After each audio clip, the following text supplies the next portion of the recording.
আসসালামু আলাইকুম। আজকে আপনাদেরকে আমি ড্রাগন ফলের জুস বানিয়ে দেখাবো। আপনারা অনেকেই ড্রাগন ফল পছন্দ করেন জানি, আবার অনেকে পছন্দ করেন না। যারা পছন্দ করে না তারা এভাবে জুস বানিয়ে খেয়ে দেখবেন, ভীষণ মজা হয়। তা ড্রাগন ফ্রুট জুস বানানোর জন্য এখানে একটি বড় সাইজের ড্রাগন ফ্রুটস নিয়ে নিয়েছি। এখন আমি খোসা ছাড়িয়ে নিচ্ছি।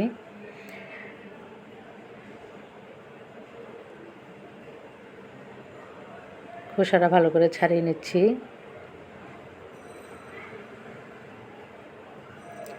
এখন আমি ড্রাগন ফ্রুটসটাকে আমি ছোট ছোট পিস করে কেটে নেব।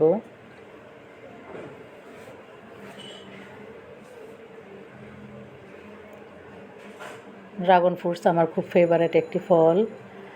আপনারা কে কে ড্রাগন ফল পছন্দ করেন কমেন্টস করে জানাবেন।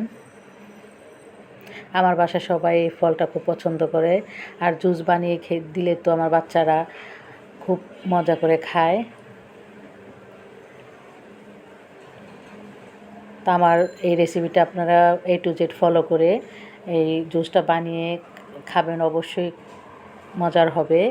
তো একে একে আমি ড্রাগন ফ্রুটটাকে ছোট ছোট পিস করে কেটে নিয়েছি। এখন আমি ব্লেন্ডারে জগের মধ্যে প্রথমে কেটে রাখা ড্রাগন ফ্রুটসের টুকরোগুলি দিয়ে দিচ্ছি।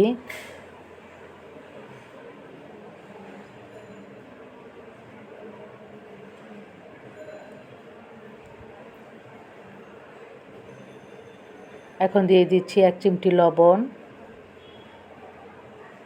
চিনি, এখানে লেবুর রস দিচ্ছি 1 টেবিল চামচ, আর 2 টেবিল চামচের মতো চিনি। চিনিটা আপনাদের স্বাদ অনুযায়ী আপনারা দিবেন। যদি মিষ্টি বেশি খান চিনিটা একটু বাড়িয়ে দিবেন, আর মিষ্টি কম খেলে চিনিটা কমিয়ে দিবেন। আর এখন দিয়ে দিচ্ছি 250 ml মতো পানি, আর 1 টেবিল চামচের মতো গুঁড়া দুধ দিয়ে এখন ব্লেন্ডারের আমি খুব ভালো করে ব্লেন্ড করে নেব। এখানে 2 মিনিটের মতো আমি ব্লেন্ড করব। যেহেতু ড্রাগন ফ্রুটসটা খুব নরম, বেশি সময় লাগবে না।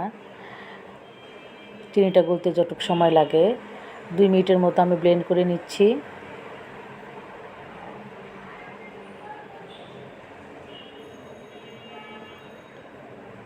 দেখুন জুসটা কতটা স্মুথ হয়েছে এবং কালারটা কত সুন্দর লাগছে। এখন আমি গ্লাসে আপনাদেরকে ঢেলে দেখাচ্ছি। দেখুন কতটা লোভনীয় হয়েছে। দেখতে যতটা লোভনীয় হয়েছে, খেতে ততটাই মজা হয়েছে। আপনারা অবশ্যই বাসায় এই জুসটা বানিয়ে খাবেন। আমার চ্যানেলে যারা নতুন তারা প্লিজ আমার চ্যানেলটাকে সাবস্ক্রাইব করতে ভুলবেন না। আর আমার এই রেসিপিটা যদি ভালো লেগে থাকে তাহলে লাইক করবেন, কমেন্টস করবেন। তো তৈরি হয়ে গেল ড্রাগন ফ্রুটসের জুস। আশা করি আমার এই জুসের রেসিপিটা আপনাদের কাজে লাগবে।